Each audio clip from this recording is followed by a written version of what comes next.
All right, guys. Hey, today we're out at Mountain Readiness, the inaugural Mountain Readiness event, and I owe my guest an apology because Laura, you sent me your book months ago, and I owe you a review, and I haven't forgot about you. It's still on my desk. But this is better than doing a book review. This is awesome. So this is Laura Valone, folks, and she wrote one of the best food storage books, in my opinion, that's been done lately. So thank you. Yes, building food security. You want to tell them about what made you do the book, like how you got into doing this, and like why? Well, we had kind of gotten into food storage and preparedness probably about 2011 when we saw the riots in Greece, and we thought, wow, that could sure happen here. So we started out buying commercial and stockpiling it in our spare room.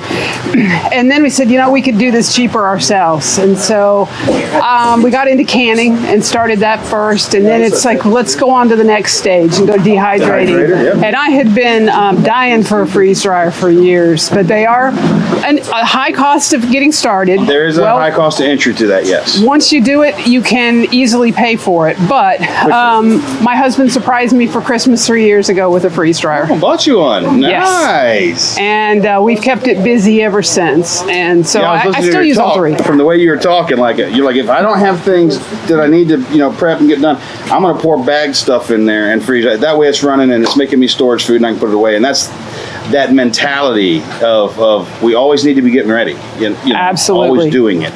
So you also you dehydrate, you do it all. Now, you growing? Absolutely. Your own? I live on the top of a mountain, and so gardening there is a little more challenging than some places.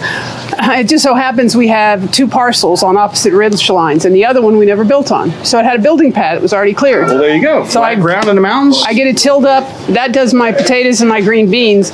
Then I actually have like 5 gardens in all because I have bits and pieces down my driveway. My front flower bed is Roma tomatoes. Nice. My deck in the summertime, you can't see the view for the tomato plants and cucumbers and zucchini. So you grow where you can. Exactly. Even if you're an apartment dweller, you can grow something. Yeah, I tell people all the time, like, even if you grow in an apartment, if you have a balcony, you can get one of those hydroponic grow towers. Oh, that's my latest thing now. Right. Is I started out with for Christmas a couple years ago. One of my stepson gave me a little grower, and I started tomatoes in it over the winter. And I took them out and transplanted them into dirt. I've been growing them in my shower downstairs that we don't use very often.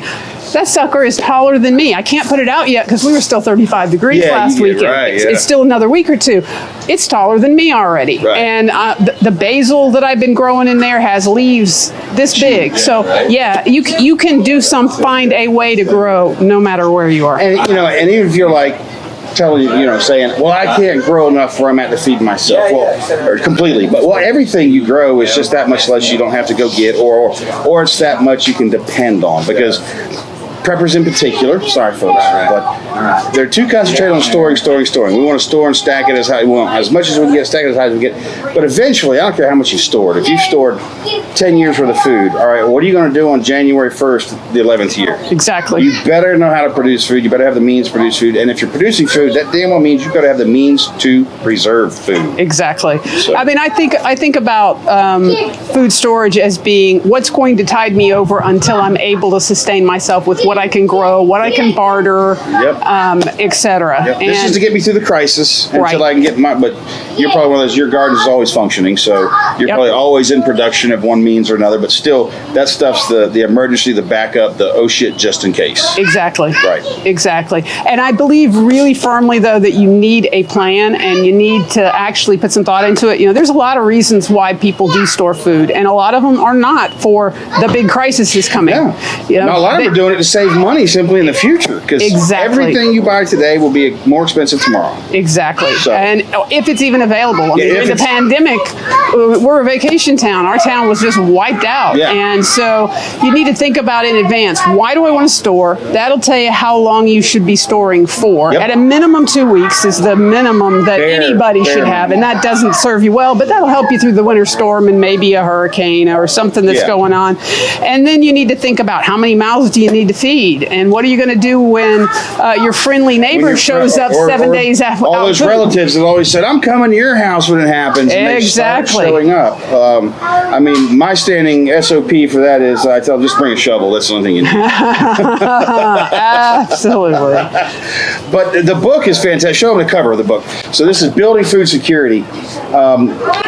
You know, storing is important. We have stores because we may not be able to go outside or something like that, or to help us through those hard times. Like I got a lot of friends that when COVID hit, they had to completely consume their food stores. They're like, but it got us through it. Or of a job, I know another guy that he had lost his job and he was out of work for a year, but he literally lived off his food stores for 1 year. And he's like, we weren't always happy about what we were eating. Exactly. He's like, but the dollars that we did had to go someplace else, and it was one thing I did not have to worry about. Exactly. You know, and that's why people store food. That's why we should all be storing food. And that points out why you need to store a balance of food, because if you do have to subsist off of that for a year, you can't just eat rice and beans. Yeah, you can eat beans and rice for 365 days. No. I mean, you know, your body's not meant to work that way. It's not meant to work that way, and if you live with anybody else, you damn sure don't want to eat beans and rice for 365 consecutive days. Exactly. But yeah, store that balance, you know, nutrition-wise. And not even just for nutrition, for variety. Menu fatigue is a thing. Absolutely. You know? And by storing our own food, dehydrating, canning, freeze-drying being a big one, you make that big pot, that big lasagna for everybody, and everybody eats dinner. Well, you cut the rest of it up and it puts in the freeze dryer. You know, the chili mac or whatever, or you're doing, you know, shepherd's pie, all these different things that people eat. You have dinner that night. The rest of it goes in the freeze dryer because now you're eating food that your family likes, that they're accustomed to, because introducing entirely new menu items, food items, stuff that your family's not accustomed to eating to them in a time of crisis just makes the stress that much worse. And you need to store some comfort foods too, because you need a little slice of normalcy once in a while. You need a little pick me up every now and a little something for that treat too. Is like I do some stuff where everything's very controlled and we're very remote and we have access to nothing, but I do have access to a particular kind of coffee every morning, and that's my thing. When I wake up, I'm looking forward to that cup of coffee, and then through the day, I'm already thinking about tomorrow's cup because I only get one a day. Exactly. But I'm looking forward to it because that's the treat. Right. You know. Right. But in a little thing like that, that's a morale boost. It goes a long way. It goes a long way. Yep. You know, and you got to be able to keep people fed because if we're eating like this, we're probably burning more calories than we're used to because we're performing physical activity that we don't normally perform. We're going from cubicle world to cutting firewood and hauling water and all these other things, pulling security, and everything's in a manual world at that point. And people fail to realize the calorie counts they actually need to maintain that activity. That's actually one of the things in the book. The whole first section of this book is on building your food security plan and calculating how many calories do I need a day. You know, what does the human body take to sustain it? How do you make sure you have enough? A big mistake a lot of people make is thinking, oh, in a crisis, I'm only going to eat 1,200 calories a day. Wrong. And if you plan for that, you're going to wind up in a world of hurt. That's your well, what's the exact term for it? Your minimum subsistence well, no, there's level. as far as metabolism. So the average person burns, I think it's between 900 and 1,100 calories if they were just sitting under a tree and not moving. So that's your basic metabolic rate. Yeah, right. And so, like in this book here, Decline and Decay, I'm going to give you one of those. I broke that down. So the average adult male, whatever average means, and that can be anything from these days from 140 pounds to God knows what. But carrying I think it was a 30-pound pack on the AT will burn an average of 6,500 calories a day. Wow. That's just walking a trail carrying a backpack. Now let's go into, we're dropping trees and we're limbing them out and we're bucking lumber and we're hauling firewood back to the house and now we got to split that firewood, and then, I still got to get water, because if in a bad enough situation, if transportation and everything's an issue, we're all on the soul train. How many people are used to walking 10, 15 miles a day, every day, under a load too, carrying a burden usually. Right. So food storage and having the right plan in your mind is critical. Otherwise, you're going to burn through what you have in no time, and it's going to be a shock to you because you're not aware of the calories. A lot of people just don't know how many calories are in what they're eating, or in in a can of something. Right. They may know a serving, but they may not know. Oh, well, there's 15 servings in that can, so I have that many calories. But too, like the slide on your presentation just a minute ago, that canned food has lost 60 to 80% of its real nutritional value. Right. So yes, it will keep you alive. Yes, it's bulk. Yes, there are some calories there, but you're going to be mineral and vitamin deficient by eating that stuff. Right. So that's why it's better to do your own foods. Even canning your own, you're still losing some. You're not losing as much though as commercially industrial canned products. So I highly recommend building food security. It's one of those things. It's not the sexy thing that guys like guns and gear and flashlights and radios, and they like all this cool stuff. But the fact is, you need to drink water every day. Yep. You need to eat food almost every day. At least every 3. At least the minimum of every 3. You need to defecate and urinate every day. You need to maintain your core body temperature, and you need to maintain security. And a lot of people leave security off of that. They're like, oh, I'm not into the guns and things and whatnot. Well, if you don't have security, you don't have anything else. No, you don't. And if you don't have food, you don't have nothing to really worry about securing because you're moving now because there's nothing to eat. Same goes for water. So those things go together, regulating core body temperature, hydration, food, security. Those are all critically important things. Absolutely. And education is important, folks. And I like your books is in paperback. It's a physical copy. This is a digital thing. It's a great read, too. It's an awesome book. I highly recommend you guys get it. So where can they find it? You can get it on my website, buildingfoodsecurity.com, or you can get it on Amazon or Barnes & Noble or your local bookstore can order it. You've got a blog at buildingfoodsecurity.com, too, I do. Learn, Plan, Act blog. That's kind of my mantra. Everybody needs to learn the basics, but then you need to build a plan. Yep. But more importantly, you have to act on that plan. And too many people go into learn mode only, and they never get beyond that. And it's just critical that you do all 3. So yeah, I have a blog that comes out every Monday. I do Food Security Week in Review that looks back at the stories. We've been looking at bird fires and bird flus and grain embargoes and all that fires kind of stuff. at dairies, killing cattle, and everything else. So. Exactly. So you can sign up for that on the website. I'll put those links. To make a quick pie, fresh applesauce, chicken, beef, all of those can be done canned. I recommend using only Ball or Kerr lids. Don't use off-brand, Walmart brand. The rubber in the seals tends to be thinner, and you don't want to run the risk of losing what you've done, or worse, getting something like botulism because the seal fails. So use Ball and Kerr. There's been lately some reports that maybe some of those have been failing a little more, that maybe they've outsourced some of that to China themselves. I still trust their reputation over others, because if word of that starts getting multiplied, they're going to probably back off of it. Their reputation is too important for it to get blown. Don't reuse lids unless everything hits the fan. Then you might have to reuse lids. There is a technique in my book for how you can. I haven't done it, but another blogger that I follow has, and I would try that technique for sure if I didn't have any alternatives. Check the mouths of your jars every time. I wasn't initially in the habit of doing it. Run your finger very gently so you don't cut yourself around the top, because some of those imperfections you can't see, but you can feel them with your finger. And if you have that divot, then that leaves a gap that seal can't make a tight seal, and you could have a seal failure. And so always check your jars, and check for cracks too. Sometimes you'll get a hairline fracture in it somewhere that you don't see, but as soon as it gets heat applied, it explodes all over your pot. I recommend standardizing on either regular or wide mouth. I prefer wide mouth. Some, obviously, I can't put a wide mouth on this size jar.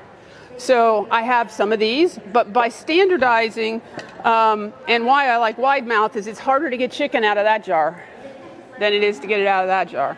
Okay, so I like wide mouth, and that is now what I almost exclusively buy. Consider using a pickle packer. When I first started doing tomatoes, when they came out, I had about half a jar of liquid and half a jar of tomatoes. And my husband's like, the commercial ones don't do that. Why is that happening? Well, we started learning to pack this much more densely by using the pickle packer. Can you put too much food in the jar? Can you pack it too tight? I have not found that to be a problem, especially chicken you could because of the density. You want to have, definitely, you need to have some liquid around it. But in general, though, because they're dimensional, there are always going to be pockets for liquid to go into. So and as it cooks, it's going to settle more. So I generally would not pack meat. I would generally pack vegetables and tomatoes. My husband's now the official tomato packer, and this is now the yields we're getting are more like this. All right. Grid down canning. You could certainly do it grid down. Our ancestors did it just fine. The process is the same. It's harder to regulate your temperature over an open fire or a propane burner on the side of your grill, but you can absolutely do it. If you're reusing lids, make sure that you're inspecting them. Consider using Tattler rings and seals. I am very happy to say that I learned about Tattler seals from reading one of Angry American's books. I had never heard of them before. And my husband pointed them out to me. They are reusable canning lids. Okay, they're designed that way. They're specially made. The seal is separate from the lid. Normal canning, I say normal, traditional bulk canning lids have the rubber gasket integrated into the lid. In old-time canning, they always had a separate gasket. They've used that model, but they use a plastic lid, a separate rubber gasket, and then a band to tighten it on. So you can use that over and over again because you can wash that seal, and that seal is thicker. You will eventually have to replace it, so buy some spares, but keep some of those on hand because those are the ones that can get you through in an emergency. And my recommendation is if it looks like it's going to be an extended grid down, start canning right away. The stuff in your freezer that's going to go bad, start canning it. All right, any questions on canning? We use those Tattler lids, and we've used them for about 5 or 6 years, and I'd say you probably get 10 years out of them. About 10 years out of them? Out of the rings. That's what I have heard, that they last a good long time. Eventually you may have to replace them, but... We couldn't find lids during the COVID deal either. We found those and bought a couple hundred. Excellent. Good. I'm glad to hear somebody else report on that. Good. Very good. Dehydrating.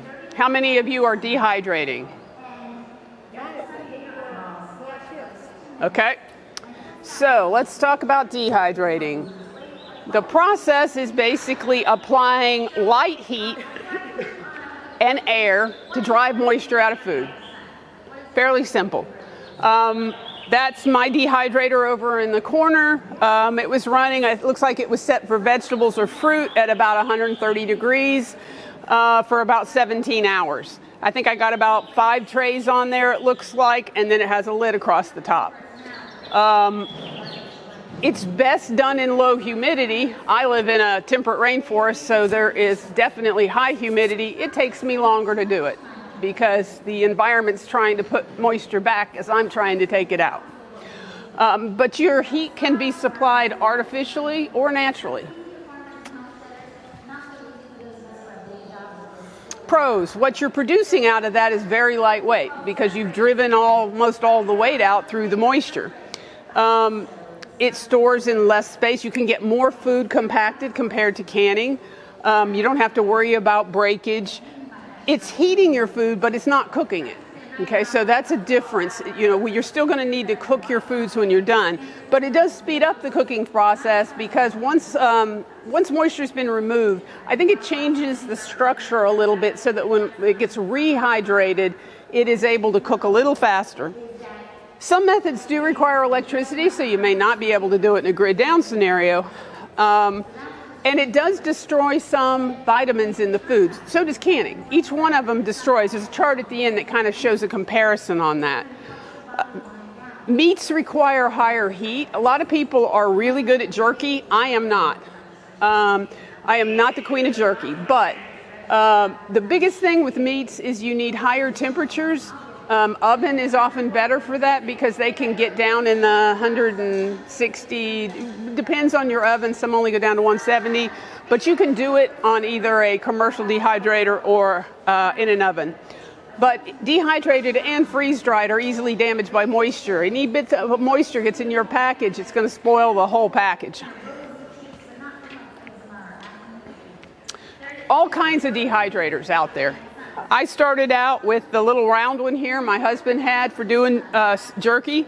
I went to a class where the lady had the one in the middle and the one down here on the bottom, and she said she liked the cheaper one better, and so that's the one I bought.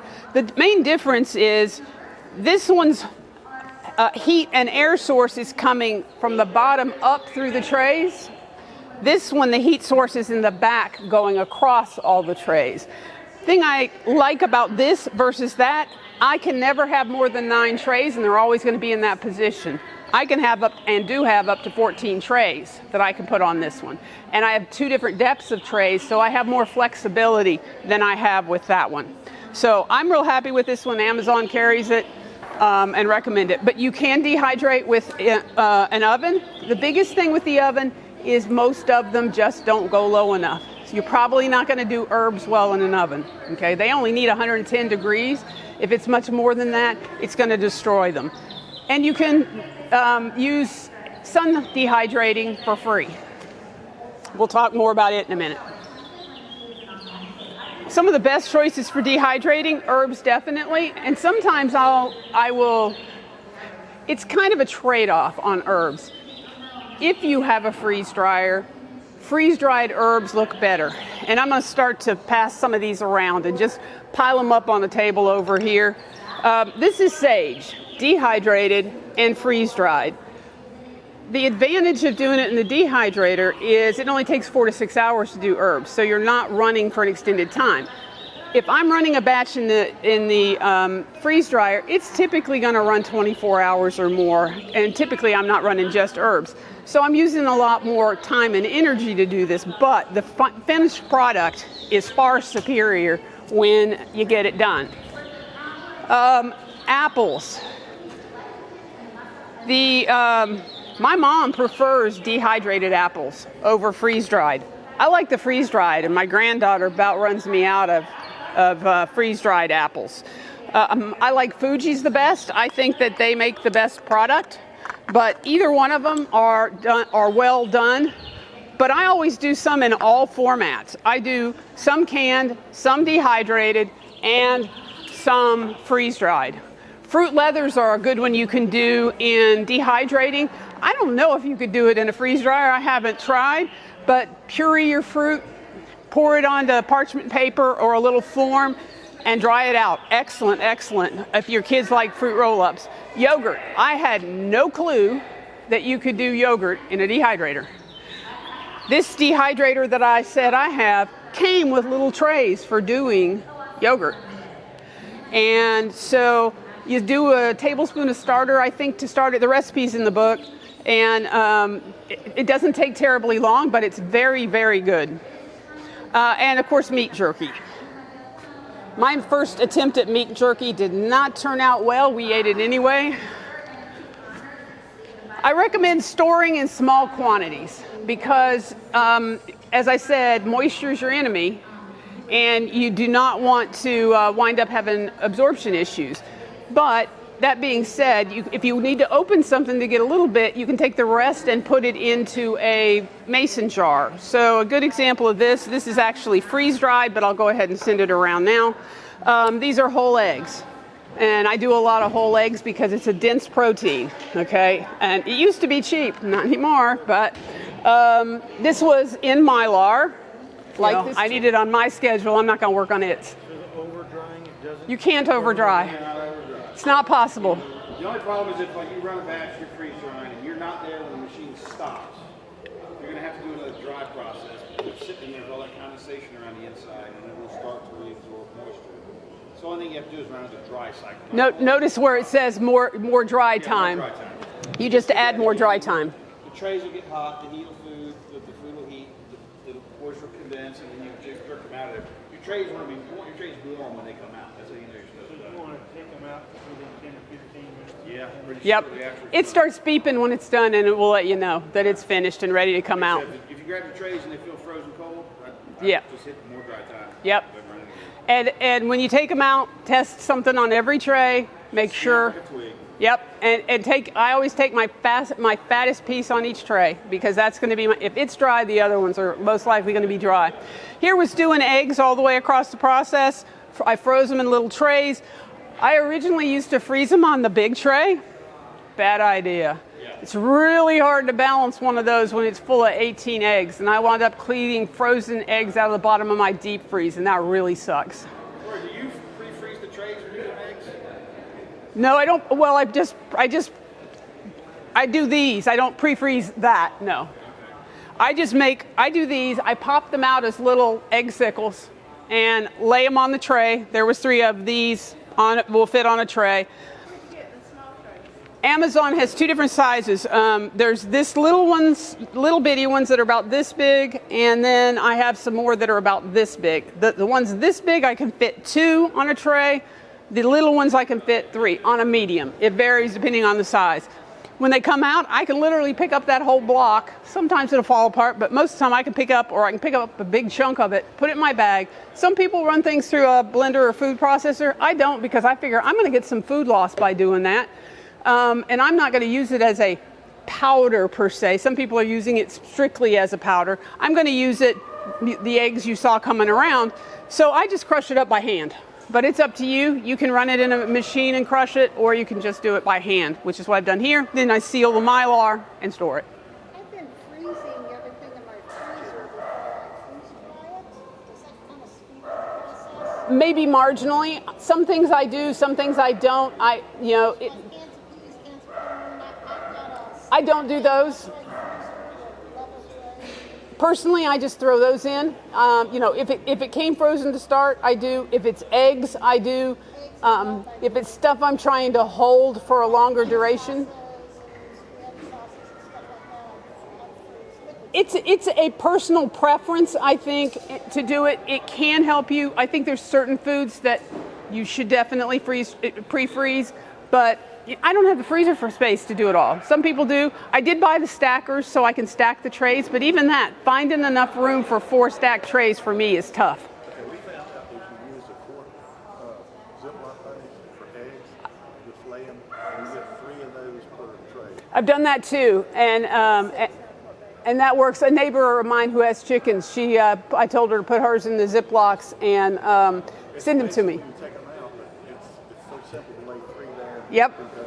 Yep. Well, if you put them in the bags and freeze them, and then once they're freezed, you can peel the bag off of them before you put it in. Then it's not near as messy, though. Why don't spill it on window? Yeah. Great choices for freeze drying. Eggs, cheese, we talked about. Ice cream. Ice cream's a fun one. You can do ice cream sandwiches. I take an ice cream sandwich and cut it up in about 30 pieces, so I got little bite-sized ice cream sandwiches. They never make it to long-term storage. They are just a great little snack. Mashed potato flakes. I grow a lot of potatoes, and so I turn them. That's what this is on the side over there. I mash the potatoes without butter, so I'm not dealing with the oil, but I put the milk, salt, pepper in it, get the consistency I want. And I freeze dry them. I then crush them up in a jar. They are the best instant mashed potato flakes you ever had. Then you just make them up just like you'd use a box of instant mashed potatoes, and they are delicious. I think we talked about most of the other ones on there.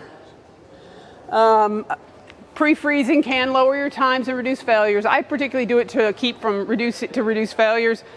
You don't overload your trays. The nice thing about freeze drying as opposed to dehydrating is I don't have to have things laid out in a single layer, but you don't want to have things so deep that that you're impeding the drying process, and you don't want to overload the tray. So you got to be careful with it to a degree. There are some things like bananas. If I'm doing bananas, I probably will pre-freeze them, 1, because they're less likely to turn. 2, I can just throw a whole bunch of bananas on there up on top of each other, and they're not going to stick together when they're done. Or if I am doing fresh bananas, I take a layer flat like I was dehydrating, and I have little tiny wire cooling racks that I will fit inside my tray, and I'll do another layer of bananas on that. But there's space between for air so that they can dry well is another option. I always found raw chicken had to be a single layer and not touch it each other, or it took just absolutely forever. I'm doing everything as boiled chunks, and therefore I can roll them up right against each other, and it's not a problem. Way easier.